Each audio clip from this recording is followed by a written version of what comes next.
Well, if you have ever ridden a bus in Seattle, you might know Nathan Vass.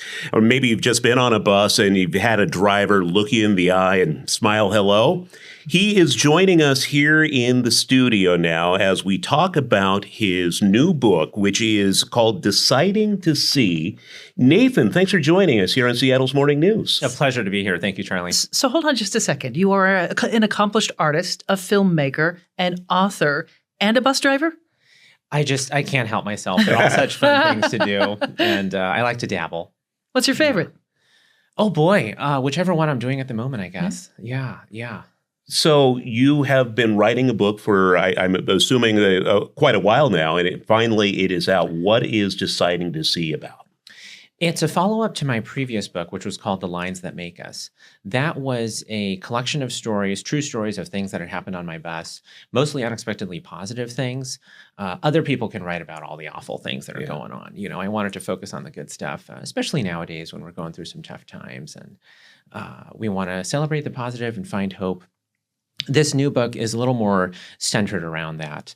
The title refers to as a bus driver, but I think anyone, you know, when you go out there into the world, whatever outlook I have on humanity, that's what I'm going to see evidence of. And that can be a slippery slope. You know, I have to sort of consciously sign up every morning to look for the good stuff. You describe the bus being a place where you can't avoid people. What is that dynamic when people are forced in a small space like that? Usually it's pretty good. Of course, there's a few days out of the year that are really tough, but airplanes are another space where you find yourself talking to the person next to you. And we remember that we are the social animal.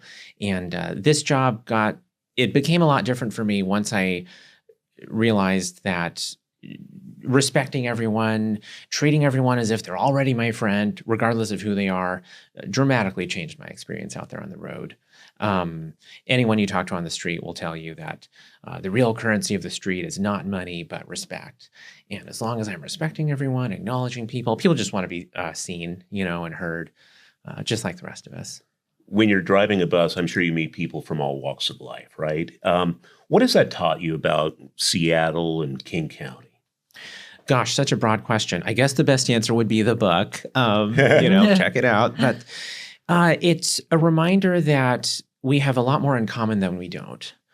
I'll be chatting up people who look, sound, act much differently than I do, but I'm always searching for the common ground, and it's amazing what you can find out there. You've also called a bus a mobile living room. Can you describe like a particular drive where it felt like you were sitting in a living room of your family's home or something? I'm one of those drivers who calls out all the bus stops into the microphone. I say hi to everyone. I tell them to all have a good day. I want to establish a welcoming atmosphere.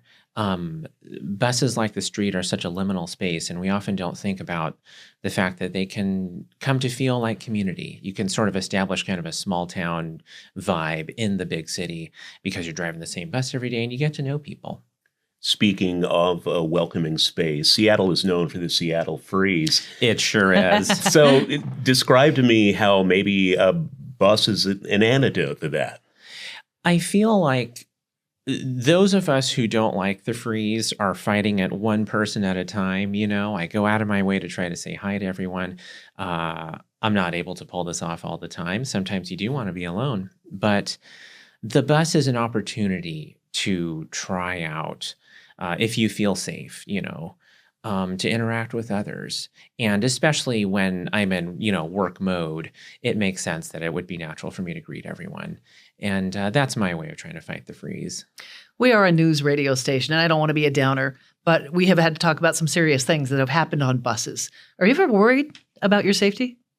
There are difficult days. I can't hide that. And the book does dive into those hard moments. It doesn't lean away from the challenges of living in Seattle right now. I thought it would be more appropriate to try to find a way through those difficult situations. And writing is very helpful for me. It helps me process how I'm seeing things, how I'm thinking about them. And it is a tough time. Yeah. And I don't have all the answers. I feel I'm often just there to bear witness. I can't fix everything. The challenges and problems we see on the street are well outside the purview of what I'm able to fix. But I can be there with the folks. Sure. Mm-hmm. This interview is airing on a Friday. We've had a slog this week. It's been ups and downs, but let's leave this on a high note. I want you to talk about maybe one story in your book that surprised you and really kind of gave you faith in humanity and excitement about what you do. One of my favorite things about this job is when people come up to me to tell me that they used to be homeless, they used to sleep on my bus, but now they've got a job in an apartment. And that happens a little more often than you might realize. And I've noticed that there's such urgency for them to tell me that, even though I'm just the bus driver. They barely know me, but I saw them when they were at their worst. And for some reason, it's very important for them to communicate to me, look, I'm more than that. I was able to rise above that. And there's a couple of those stories in the book where there are people in pretty spectacularly awful situations where they're behaving their worst.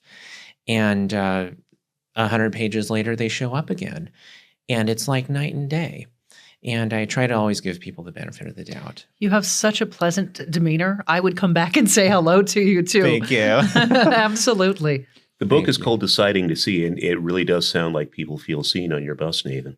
Let's hope so. Thank you so much for doing this. I did also check out your website, and your photography is stunning. You graduated from UW in photography, in is photography, that right? Yeah. Still taking pictures, shooting all on film. I love it. Where can we go to find all about you?